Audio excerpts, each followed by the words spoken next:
Chair of the House Ways and Means Committee, Mr. Jason Smith from the great state of Missouri. Jason, thank you for coming back on.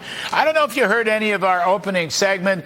I'm not saying it is related, but we have had this 9-day sell-off in the Dow Jones. There are always extenuating reasons, but I do think some people are concerned that if we delay the tax cuts, that will have a negative effect on economic growth this year and next year, and actually may feed into inflation this year and next year. So the floor is yours, Mr. Chairman. What you thinking? You know, Larry, it's great to be with you, but you're exactly right. 26 million small businesses want the certainty. They want the certainty that their tax rates won't go up 20 percentage points.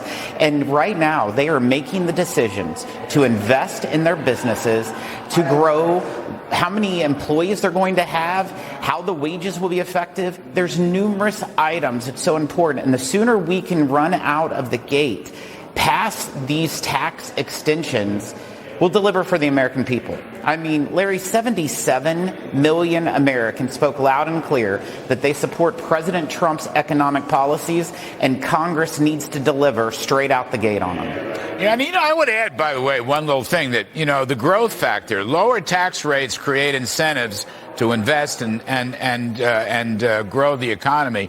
You could have less growth and higher inflation. Taxes are, if you have high taxes, that's inflationary. Low taxes are counterinflationary, and there's still some Bidenflation left in the system.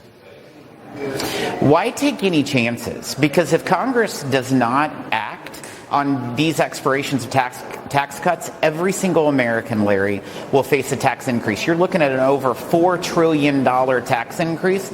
Let's get the job done today. Let's not put off tomorrow what we can do today. In Washington, you see so many politicians kick the can down the road. Let's deliver for President Trump. And I'll tell you, the House Ways and Means Republicans have been working on the president's tax bill since April. And all the policies that he's came forward, we're ready. We've been to over 20 states, over 120 different meetings with stakeholders, site visits.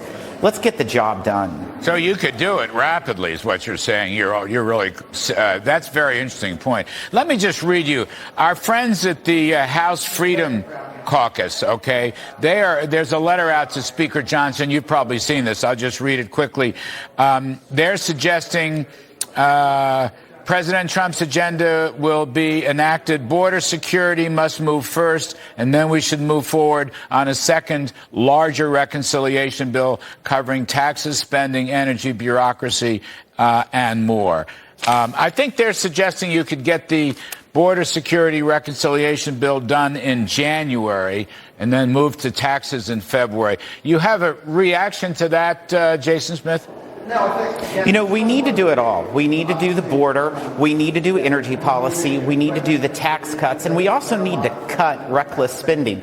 Those are all things that we can do in one package. Larry, what I would just remind people is that Congress has not signed and passed two different reconciliation bills in the same year since 1997 when Newt Gingrich was Speaker and we had a much larger majority.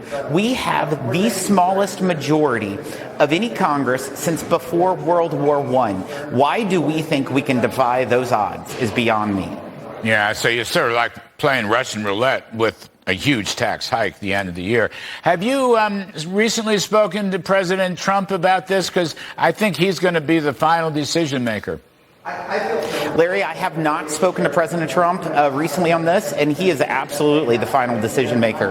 I will respect and do whatever he wants us to do in regards to this. It's his play call, and that's what we'll execute. But I want to make sure that he has all the information at hand and what I think is the best result to have the biggest win of his priorities done as quickly as possible. And I just think we don't have much time, sir, but I just think what you're saying is you basically have a tax bill ready that could qualify right away, out of the gate. The president has been very clear. He wants permanency of his expiring 2017 tax cuts. He wants no tax on tips. He's looked at overtime pay, tax on Social Security benefits. These are the items that he's campaigned on, making sure that there's a tax incentive for manufacturing in the United States. We are ready in the Ways and Means Committee to pass this legislation and move it over to the United States Senate. Wow, terrific stuff. Ways and Means Chair Jason Smith, thank you, sir, and have a very happy Christmas and season's greetings. We appreciate it very, very much.